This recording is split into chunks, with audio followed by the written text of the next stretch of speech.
In other words, cut a different bum-ass player, which I could think of, and thought this player can play. I think that should have told the Fever organist, just not having real, I think it was, just not having really the dog. These words actually came out of her mouth. Y'all effing dodos. You could keep Pissott for Didi or Grace. Sign Pissott. Too late. If the Fever get rid of Pissott instead of Dantas, I will give up on this team. Well, no thank you, Post. Justine Pissott is officially no longer a member of the Indiana Fever. The Aces put in an offer sheet, and a lot of people assumed the Fever would counter by cutting one of their actual underperforming roster spots.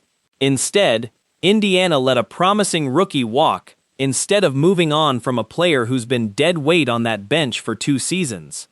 That's the decision everybody's furious about this morning, and honestly, it's hard to blame them.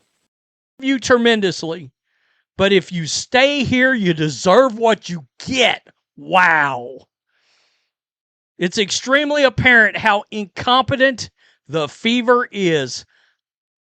I hope you can overcome all this, but I just don't see how. Wow. Let's just lay out why this stings so much. This is a team with legitimately no size in the front court, and they just let a 6'4" prospect walk, who shot 42% from 3 in college. That's the exact skill set this roster has been missing all season, and it just got shipped out the door for nothing. Waving rookie Grace Van Sluten, our veteran center Demarius Dantas. Oh, Lord.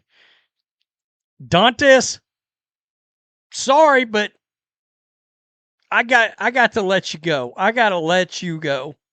You've hit some threes, but damn. If Becky Hammon and the defending champion Las Vegas Aces think this player can play, that should have been a giant red flag for Indiana's front office to step back and ask what they're missing.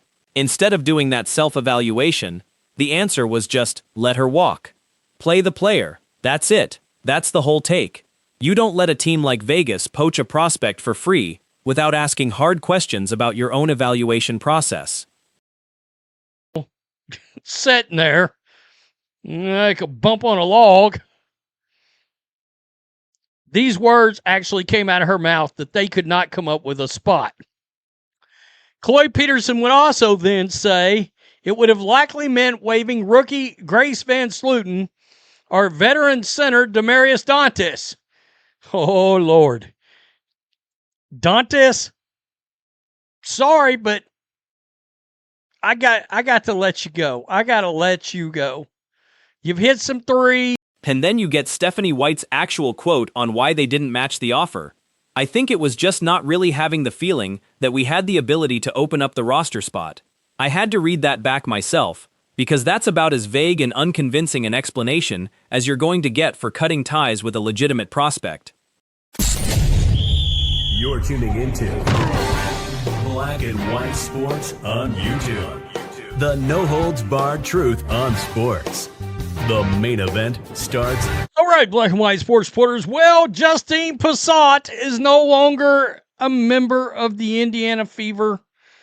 White followed that up, talking about how developmental contracts exist to prepare players for opportunities elsewhere, essentially framing this as a feel-good story about helping a young player advance her career. That's a nice sentiment, but I have never in my life seen a professional sports organization talk about developing talent specifically so another team can benefit from it. That's not player development, that's just giving away assets. The last 2 years. She's unplayable. Probably the worst player in the entire league. She was better under Christy Sides. Oh, I said that out loud. Did I go there? The longer Caitlin sticks by this coach, the... Meanwhile, keeping Pissott would have meant potentially waiving rookie Grace Van Sluten or veteran center Demarius Dantas. And in a world where Dantas is still occupying a roster spot after 2 largely unproductive seasons, choosing to keep her over a promising 6'4" shooter is the kind of roster decision that's going to get picked apart all season long. No thank you post to Justine Pissott being gone yet. And they'll put one up, and I'll do a video on that too. Tell me what you think. Peace. I'm out. Till next time. Thanks for watching the show. Be sure to like, comment, and subscribe. One Caitlin Clark fan summed up the fan base mood perfectly. Sorry, CC. Love you tremendously. But if you stay here, you deserve what you get. It's extremely apparent how incompetent the Fever is. That's brutal. But a lot of people are nodding along with it right now. And that frustration isn't coming out of nowhere after a full season of roster and rotation questions. You tremendously. But if you stay here, you deserve what you get. Wow. It's extremely apparent how incompetent the Fever is. I hope you can overcome all this, but I just don't see how. Wow. Fans are straight up saying White needs to be fired if she genuinely believes Dantas provides more value than a talented young shooter. And honestly, the numbers back that frustration up. Dantas has been a marginal rotation piece for multiple seasons now, and letting a 22-year-old with real shooting upside walk to keep that spot intact is going to be hard to defend if this roster struggles down low later this season. I bet they knew that offer was coming in before yesterday. A lot of fans are doing the whole Becky Hammond, Stephanie White had a little something worked out in all this. God, this league. Wow, I can't believe this news. Reason why we should have been playing her some. Y'all are effing dodos. You could keep Pissott for Didi or Grace. Get the out, Amber Cox. This is the part of the story that actually matters long term. Fans are starting to say the longer Caitlin Clark stays quiet and sticks with this coaching staff, the more goodwill she's burning with her own fan base. There's a growing chorus calling for Clark to actually use her star power and voice within this organization, because if she can't get through to a coaching staff that keeps making roster decisions like this one, that's a much bigger problem than one lost prospect. Keep Pissott for Didi or Grace. Get the out, Amber Cox. Y'all better either cut Didi or Grace and sign Pissott. Too late. Pissott would fill a giant hole for this team. You're meaning to tell me she wouldn't have been more impactful than Dantas? She's 11 years younger and 6'4". You cut somebody 6'4" and 11 years younger. God. This is a fundamentally risk-averse organization. They'd rather keep a player who's good at nothing over an unknown but talented rookie. That's a harsh way to put it, but it's hard to argue with the pattern here. Fans have started calling that Dantas roster spot the empty jersey at this point, and when your own fan base is making that joke, that tells you everything about how much trust has eroded. There's no saving Caitlin. I've seen more and more people, they're starting to do the whole Caitlin has got to start speaking out and has got to flex her star power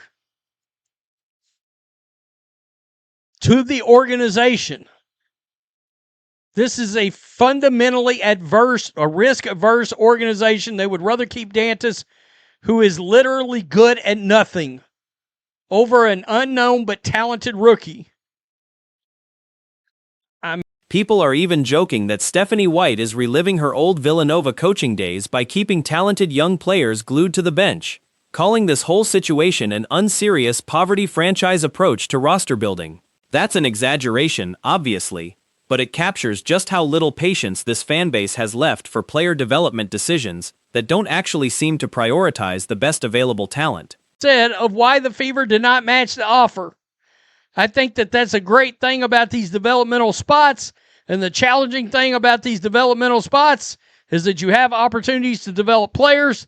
Then when they get an ability to get a standard contract, this is what it's meant for.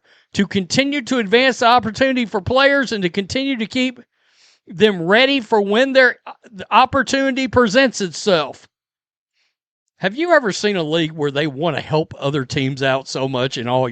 And this is where it gets real. Fans are pointing out that Stephanie White effectively told frustrated supporters to go away earlier this season, and now the team wants them back for merch giveaways and ticket sales, while Pissott walks out the door with no acknowledgement. You're already seeing the hashtag continue with the boycott picking back up, and until the Fever actually address this decision publicly, that sentiment isn't going anywhere.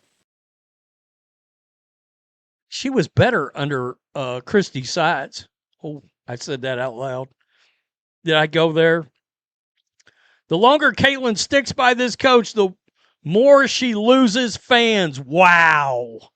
If Caitlin can't see that Steph does not move at all with the mindset of Caitlin as the centerpiece of the offense, then there's